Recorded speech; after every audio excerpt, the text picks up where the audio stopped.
irengagije ko narbonye muri make cyo kumwirengagiza uraje ngo mbe ngushakiye undi ubumwirengagiriza oya no problem icyo nshaka uramutse umumaye kuko wabonye n'ubundi nabonaga narukunda kumva nakomeza kumukunda ese wakunda umuntu utagukunda kandi ariyo mpamvu nari nkubajije ngo heruka kujya mu rukundo ryari mba rwose rurimo rurakembera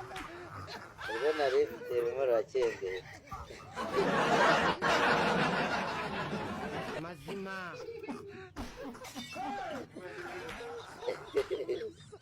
ako mara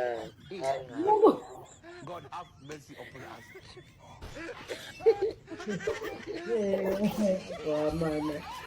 none se uri kubona urukundo ruri kugenda rukembera none ushatse kubuzanya baka ari njye nishakira umuntu nkunda uwo muri kumwe niwo mukunda gusa oya yewe naramukundaga ariko we nta nkunda nahisemo rero kumureka okay rero ndabyumvise ushaka umukobwa umeze uterera ngatubwire karacteri umukobwa ushaka ukunane wanyeretse abo ufite nkareba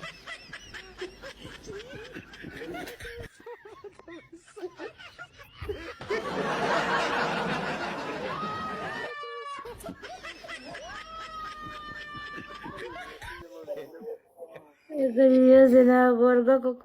noneho mva ko nigende uyu munsi harapfumura ndikubaza we tubwira uwo ushaka umukobwa ari buza none se uzi wowe mbwira uwo ushaka uko ameze ndebe mu wo mfite niba hari icyo ufata umeze nkawe rero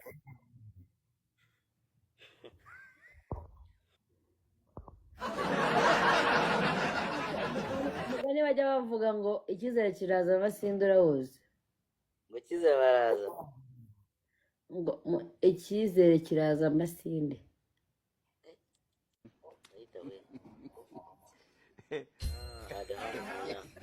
icyizere kiraza amasinde icyizere kirarema icyizere ushaka kumeze nkanjye se katabaho ko buri muntu wese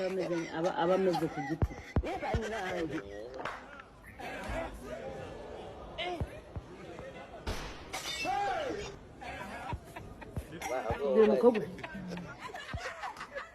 tubwira umukobwa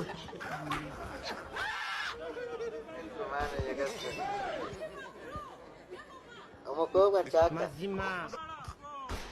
reka mwereke baza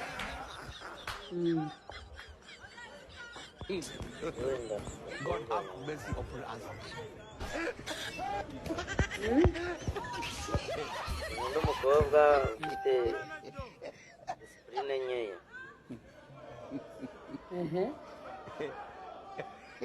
umukobwa mbese urabivuga ko ufite disipurine ko ari njye wavugaga n'ubundi ngo urashaka umeze nkanjye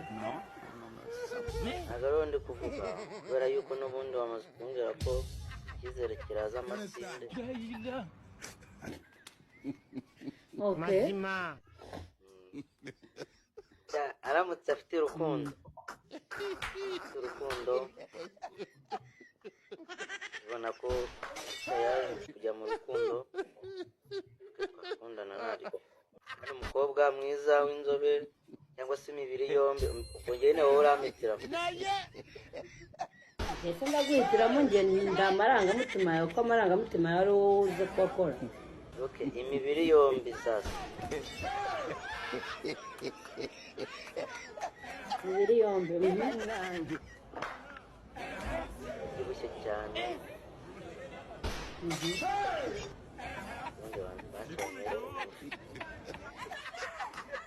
ndi kukubaza uwo ushaka ukomeza kugira ngo umukobwa wawe wumve amuberanye azamuke